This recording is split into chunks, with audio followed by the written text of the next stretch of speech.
جيش ونواقف واتصفت الكربونات في 41 على الفيديو.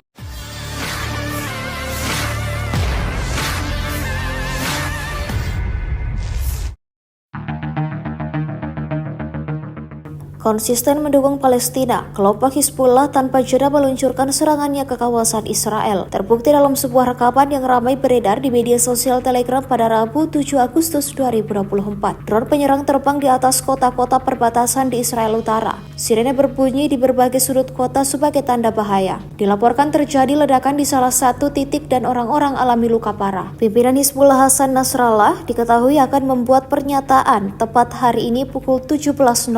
Di sisi lain, layanan ambulans melaporkan bahwa salah satu korban luka berada dalam kondisi serius. Seorang pria berusia 30 tahun terluka dan ditemukan tidak sadarkan diri, tulis Times of Israel.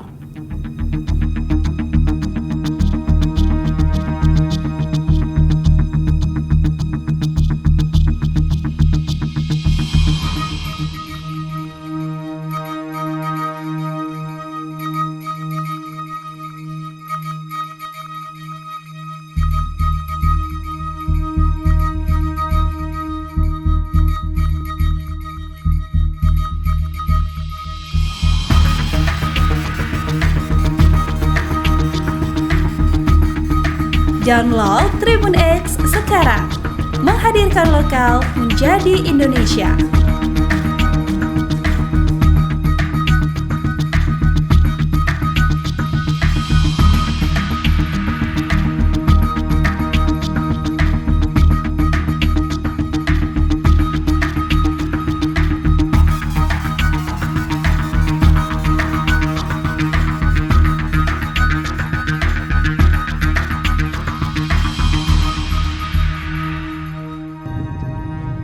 Download Tribun X sekarang, menghadirkan lokal menjadi Indonesia.